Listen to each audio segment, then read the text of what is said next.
موٹی موٹی باتیں میں کہہ سکتا ہوں کہ جیسا کہ میں نے ایک سوال کے جواب میں کہا بھی تھا کہ یہ جو قسطوں پہ مال دیا جاتا ہے اور قیمت زیادہ اس کی وصول کی جاتی ہے، میرے نزدیک وہ حرام ہے، اگرچہ بعض علماء اسے جائز کہتے ہیں، بعض کیا بلکہ اکثر جو ہمارے ہاں حنفی فقہ کے لوگ ہیں اس کو جائز کہتے ہیں۔ میرے نزدیک یہ ہے کہ یہ ٹائم لیمٹ کے حوالے سے جو اضافہ ہوتا ہے وہ میرے نزدیک سود ہے، لیکن یہ کہ میں پھر کہوں گا کہ میں اس میں کوئی فتویٰ دینے کی پوزیشن میں نہیں ہوں، میری ایک اوپینین ہے، میری ایک رائے ہے، میں کامن سینس کی بنیاد پر جانتا ہوں یہ کہ اگر یہ گلاس میں خریدتا ہوں اور یہ مجھے 10 روپے میں آپ دیتے ہیں، لیکن میں کہتا ہوں میں 1 مہینے کے بعد پیسے دوں گا تو وہ کہتا ہے یہ 11 روپے کا ہے، تو یہ 1 روپیہ کیا ہے؟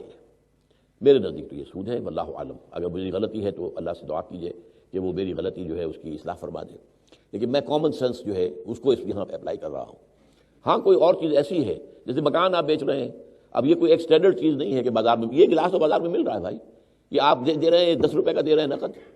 تو 1 مہینے ڈیفر پیمنٹ کی وجہ سے 1 آپ روپیہ بڑھا رہے ہیں، تو میرے نزدیک تو سود ہے۔ تو حقیقت میں بینکنگ کا اکثر و بیشتر جو اسلامی بینکنگ کے نام سے کیا جا رہا ہے وہ صحیح نہیں ہے۔ حال ہی میں 80 کے قریب علماء جمع ہوئے ہیں، موجودہ اسلامک بینکنگ کو سب سے زیادہ سپورٹ دی ہے علماء میں سے ایک گروہ نے۔ یہ کراچی میں دارالعلوم مولانا مفتی محمد شفیع رحمۃ اللہ علیہ کا ہوتا تھا، ان کے صاحبزادگان جو چلا رہے ہیں، تقی عثمانی صاحب ہیں، رفیع عثمانی صاحب ہیں، تقی عثمانی صاحب کے صاحبزادے بھی ہیں،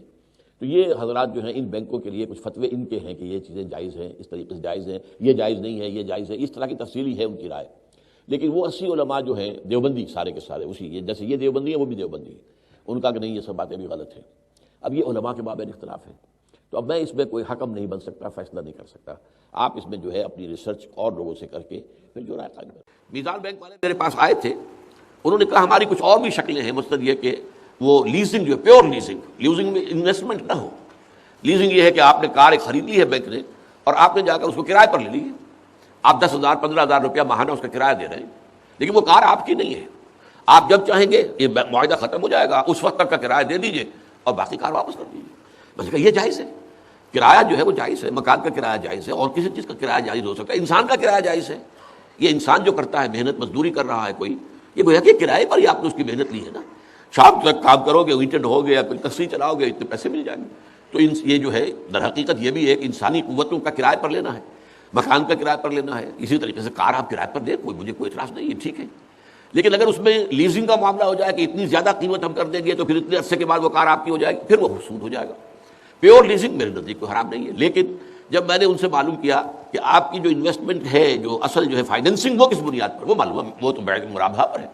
تو بیع مرابحہ کو تو میں جائز نہیں سمجھتا، اس لیے میرے نزدیک یہ جو بینکنگ ہے یہ صحیح نہیں ہے۔ ادھار چاہے اسلامی بینک کا ادھار ہو اور چاہے دوسرے بینکوں کا ادھار، ادھار سے بچو، ادھار کوئی راحت نہیں، کوئی راحت نہیں۔ ٹھیک ہے اسلامی بینکوں کا اب دیکھو کاروبار بڑھانا ہے، اپنے پیسے سے بڑھاؤ، قرضے لے کر کاروبار مت بڑھاؤ، چاہے وہ قرضہ بغیر سود کے ہو چاہے سود کا ہے، تو بالکل ہی کام غلط ہو گیا، اور اگر بغیر سود کے ہے تو بھی قرضہ ہوتا ہے، پھنس گیا ہے، ایک آدمی پھنس گیا ہے، راستہ کوئی نہیں ہے۔ تو اب ایک شکل نکلی ہے کہ بھئی آپ کسی اسلامی خاص طور میزان بینک کے ساتھ آپ کوئی معاملہ کرنا چاہیں تو کم از کم وہ سودی نہیں ہے، انشاءاللہ وہ سودی نہیں۔ لیکن میں آپ کو کھل کے کہہ رہا ہوں، اپنے کام کو آگے بڑھانے کے لیے آپ کا کام ٹھیک ٹھاک چل رہا ہے، بہترین چل رہا ہے، جو تھوڑا ودھا لویے، کبھی ادھار نہ لینا، اپنے پیسے سے بڑھا کے چاہے پورے پاکستان میں پھیلا دو۔ الحمدللہ یہ جو اللہ تعالیٰ نے ایک بہت بڑا مقام عطا فرمایا ہے میزان بینک کو، یہ صرف میزان بینک ہی کے لیے نہیں، میزان بینک کی ٹیم ہی کے لیے نہیں، بلکہ پورے پاکستان کے لیے ایک فخر ہے، بلکہ اگر میں کہوں تو شاید بے جا نہیں ہوگا کہ پورے عالم اسلام کے لیے ایک فخر ہے کہ عالم اسلام میں کسی اسلامک بینک کو اس ملک کے سب سے بہترین ایوارڈ کا مستحق قرار دیا گیا۔ تو جو حضرات میزان بینک سے کسی بھی قسم کا تعلق رکھتے ہیں، خواہ ڈپازیٹر ہونے کی حیثیت سے یا انویسٹر ہونے کی حیثیت سے یا کوئی فیسلٹی حاصل کرنے کے نقطہ نظر سے، ان سب کے لیے بھی یہ ایک بہت اچھی خبر ہے، اور اس کے نتیجے میں یقیناً مسلمانوں کا یہ فریضہ ہے کہ وہ اب سودی بینکوں سے اپنی جان چھڑائیں، اور اللہ تعالیٰ کے خلاف جو جنگ کا سلسلہ سودی بینکوں میں چل رہا ہے اس سے اپنا دامن بچائیں، اور ایک ایسے بینک کی طرف رجوع کریں کہ جو در حقیقت اسلامی بینک بھی ہے، اور ساتھ ساتھ اللہ تعالیٰ نے اس کو ٹیکنیکل معاملات کے ٹیکنیکل وجوہ سے بھی ایک فوقیت دوسرے بینکوں کے اوپر عطا کی ہے، تو اس سے زیادہ فائدہ اٹھانے کی ضرورت ہے۔ اپنی ساری کمزوریوں کے باوجود میں ایک ورڈک کے ساتھ، فیصلہ کن الفاظ کے ساتھ یہ نہیں کہہ سکتا کہ اسلامک بینکنگ جو ہے وہ حرام ہے، کیونکہ میں نے جہاں تک میزان بینک کا، دبئی اسلامک بینک اسی طریقے سے اور جو بینک ہے، میں نے میزان کو ذرا زیادہ اسٹڈی کیا، وہ چونکہ پریمیئر اسلامک بینک ہے، یہاں انہوں نے بنیاد رکھی ہے اور اس کو بڑے علماء دیکھ رہے ہیں، تقی عثمانی صاحب جیسے لوگ جو انٹلیکچوئلز ہیں، ہمارے ان سے اختلافات اپنی جگہ، اس فیلڈ میں وہ میں سمجھتا ہوں پوری دنیا میں ان کے پائے کا آدمی کوئی نہیں ہے تقی عثمانی صاحب کا، تو انہوں نے کتابیں بھی لکھی. یہ بینک جو ہے یہ آپ سے پیسہ لیتے ہیں، اس پیسے کو انویسٹ کرتے ہیں کاروبار کے اندر اور باقاعدہ ڈکلیئر ہوتا ہے، وہ بتاتے ہیں کہ اس دفعہ ہمیں اس جگہ ہم نے ٹیکسٹائل مل میں انویسٹمنٹ کی، اس سے یہ پروفٹ ہوا، اتنے پرسنٹ آپ کو دے رہے ہیں، اتنے پرسنٹ ہم رکھ رہے ہیں. یہ ڈکلیئر ہونا بھی ضروری ہے. سلیپنگ پارٹنر کے لیے، آپ سلیپنگ پارٹنر ہوں گے نا، سلیپنگ پارٹنر کو یہ پتا ہونا ضروری ہے کہ میں نے جس کی انویسٹمنٹ کیا کہیں رون کی اسمگلنگ تو نہیں کر رہا، حرام تو نہ کر رہا ہوں، کاروبار کے نام کے اوپر کوئی حرام کاروبار نہ ہو رہا ہو. تو اسلامک بینک کے اندر آپ اکاؤنٹ تسلی کر کے کسی بھی اسلامک بینک سے آپ پورا کر کے کہ وہ ان شرائط کے اوپر کہ وہ آپ کو ڈکلیئر کرے کہ وہ آپ کے پیسے کو کہاں لگائے گا اور پروفٹ کی پرسنٹیج بھی فکس ہو، پروفٹ کی کوانٹٹی نہیں، یعنی یہ نہیں ہے کہ لاکھ کے پیچھے 1000 دوں گا، نہیں، لاکھ کے پیچھے جو کماؤں گا اس کا اتنے پرسنٹ دوں گا. اگر 2000 کماؤں گا تو 1000 دوں گا، اور اگر 4000 کماؤں گا تو 2000 دوں گا، اور اگر کماؤں گا ہی 500 تو 250 دوں گا. پرسنٹیج آف پروفٹ کی پرسنٹیج فکس ہو، پروفٹ کی مقدار فکس نہیں. پاکستان میں جو میزان بینک ہے ان لوگوں کے پاس حضرت مولانا محمد تقی عثمانی مددلہ کا فتویٰ بھی، ہاں وہ بالکل وہ بینک جو ہے وہ اسلامی کام کرتا ہے، مولانا ایسے نہیں کسی کو فتویٰ دے دیتے. اور بلکہ میرے معلومات میں تو شاید میزان بینک میں ان کا بیٹا یا ان کا بھتیجا کوئی عزیز خود بھی وہ وائس چیئرمین کے عہدے پر ہے.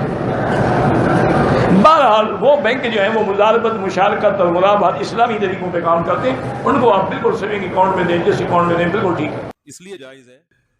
کہ بینک آپ سے سودی ایگریمنٹ نہیں کرتا. بینک دو قسم کے ایگریمنٹ کرتا ہے، یا تو مشارکہ یا مزاربہ، شرکت کی بیس پہ یا مزاربت کی بیس پہ. شرکت میں یہ ہوتا ہے کہ دونوں کی انویسٹمنٹ ہوتی ہے، ٹھیک ہے، جو پروفٹ ہو ایک خاص پرسنٹیج کے حساب سے ڈیوائڈ کر لیا جاتا ہے. مزاربت میں یہ ہوتا ہے کہ انویسٹمنٹ آپ کی ہے اور بینک ایک مزارب کے طور پر ہے، پیسہ آپ کا ہوگا، محنت کون کرے گا؟ بینک. اس پیسے سے آگے بزنس کرے گا، اس بزنس میں جو پروفٹ ہوگا اس میں چند پرسنٹ بینک خود رکھے گا، باقی سارا آپ کو دے دے گا. اس پر لوگوں کو اشکال ہوتا ہے کہ ہمیں تو ہر مہینے ایک متعین اماؤنٹ مل رہا ہے، تو اس میں کوئی حرج نہیں ہے کہ حساب سال کے آخر میں کیا جائے اور ہر مہینے ایک متعین اماؤنٹ دے دیا جائے. اور وہ متعین اماؤنٹ کائبور سے اس کو لاحق کر دیتے ہیں. کراچی انٹر بینک آفر کیا ہے، وہ ہر بینک کا کوئی ریٹ ہوتا ہے نا، بینکوں کا جو سود کا ریٹ ہوتا ہے، تو وہ سود نہیں، لیکن وہ پرسنٹیج اتنی لگاتے ہیں کہ آپ کو اتنا ہی جائز پروفٹ ملے جتنا بینکوں کو سود مل رہا ہے. اس کو کائبور کہتے ہیں، کس کا مخفف ہے اس وقت ذہن میں نہیں آ رہا. تو اس لیے لوگوں کو دھوکا ہوتا ہے کہ پتہ نہیں یہ سودی کاروبار ہو رہا ہے، تو سودی نہیں ہے. اب اس کے اوپر بہت تحقیق ہو چکی ہے اور اس کے نظام کو مفتیان کرام نے اور بڑے ہی ماہر معاشیات لوگوں نے اور بینکرز نے اور سب نے، علماء نے، مفتیان کرام نے مل بیٹھ کر ایک نظام کو ترتیب دے دیا ہے. اب الحمدللہ جو یہ چاہے کہ بینک میں اکاؤنٹ بھی کھلوائے اور سود سے بھی بچ جائے تو آج یہ ممکن ہے. لہٰذا تمام تر وہ اسلامی بینک، مثال کے طور پر ہمارے ہاں بہت مشہور ہیں، بینک اسلامی بہت مشہور ہے، میزان بینک بہت مشہور ہے، اس کے علاوہ اور بھی ہیں بینک جو اسلامک ہی صرف اور صرف کام کر رہے ہیں، بلکہ اب تو اسٹیٹ بینک کی ہدایات یہ ہیں ہر بینک اپنی کچھ برانچز کو اسلامک بینکاری کے لیے خاص کر دے. تو جتنے بھی بینک جہاں پر اسلامی بینکاری ہو رہی ہے اور اسلامی بینکاری کا باقاعدہ ان کے اوپر ایک شریعہ بورڈ بنا ہوا ہے، اس کی نگرانی ہوتی ہے، وہاں پر سیونگ اکاؤنٹ کھلوانا بھی جائز ہے اور اس پر ملنے والا پروفٹ وہ بھی چونکہ اسلامی اصولوں کو مد نظر رکھتے ہوئے انویسٹ کیا جاتا ہے اور اس سے بزنس کیا جاتا ہے اور اس میں یا تو مشارکہ یا مزاربہ ان کی بنیاد کے اوپر پیسوں کی تقسیم ہوتی ہے، لہذا وہ بھی جائز ہے اور ان میں سے جو پروفٹ ملتا ہے وہ انسان کے لیے استعمال کرنا حلال ہے. دیکھیے اگر کوئی اسلامک بینک ہے جو آپ کا پیسہ لے کر آپ سے ایگریمنٹ کرتا ہے کہ اس پیسے کو ہم استعمال کریں گے، استعمال کرنے کے بعد جو نفع آئے گا وہ نفع آپ کے اکاؤنٹ میں ڈالیں گے تو پھر درست ہے، لیکن وہ 10,000 فکس نہیں ہوگا، کتنا بھی ہو سکتا ہے، یہ مہینے اتنا نفع آیا، یہ 3 مہینے کا اتنا نفع، یہ 6 مہینے کا ہے. تو اگر کوئی اسلامک بینک پیسہ لیتا ہے اس پیسے کو لے کر بزنس میں لگاتا ہے، بزنس میں لگانے کے بعد آپ کے پیسے کا جو فائدہ ہوتا ہے وہ اس میں ڈالتا ہے، پھر چاہے وہ 1000 2000 5000 10,000 ہو تو یہ تو بالکل جائز ہوگا. لیکن اگر کوئی فکس بول رہا ہے کہ 3 مہینے میں 10 3 مہینے میں 10 3 مہینے میں 10 3 لاکھ پہ 2 لاکھ پہ 3 مہینے میں 7.5 7.5 تو یہ تو درست نہیں ہوگا. لیکن اگر واقعی میں بزنس کرتا ہے اور بزنس کے اگینسٹ دیتا ہے، شروعات میں وہ لکھ کر لیتے ہیں کہ جتنا پیسہ انویسٹ ہوگا اتنے جتنے فیصد میں آپ منافع میں حقدار ہوں گے اتنے فیصد میں نقصان میں بھی آپ حقدار ہوں گے. لہٰذا اگر ایسا کچھ وہ بینک کر رہا ہے تو ٹھیک ہے، لیکن اگر فکس دے رہا ہے تو پھر وہی ہے کہ عام آدمی کو دے کے 1 لاکھ پہ 3,000 اس سے لو اور ان کو دو، ایک ہی جیسا ہو جائے گا. تو فکس نہیں ہو سکتا ہے. اگر وہ تجارت میں لگاتے ہیں اور آپ کو دیتے تو انشاءاللہ جس لینے میں. دیکھیے مسئلہ یہ ہے کہ سب سے پہلے آپ یہ کنفرم کریں کہ کیا اس بینک کے ساتھ کوئی مفتی صاحب جو اچھے مستند مفتی صاحب ہوں ایز اے شرعی ایڈوائزر کام کر رہے ہیں. اگر کر رہے ہیں تو پھر آپ ان مفتی صاحب پر اعتماد کرتے ہوئے اس بینک کے اندر اس طرح کا پیسہ انویسٹ وغیرہ کر سکتے ہیں جس پہ پروفٹ وغیرہ آپ کو ملے. اس میں شرعاً کوئی حرج نہیں ہوگا کیونکہ آپ عوام ہیں اور اللہ تبارک و تعالیٰ نے آپ کو مکلف بنایا ہے کہ آپ اپنے مسائل کے سلسلے میں علماء اسلام سے رجوع کریں. فَاسْأَلُوا أَهْلَ الذِّكْرِ إِن كُنتُمْ لَا تَعْلَمُونَ. اگر تم نہیں جانتے تو اہل علم سے سوال کرو. جب اللہ تعالیٰ نے ہمیں مکلف بنا دیا اور ہم نے اہل علم سے سوال کر لیا تو گویا کہ اب ہمارا ذمہ ختم ہو گیا, اب ذمہ داری ان کی آ گئی. تو لہٰذا اس طریقے سے اگر کوئی شرعی ایڈوائزر موجود ہو تو بالکل آپ اعتماد کر کے ادھر پیسہ انویسٹ کر سکتے ہیں.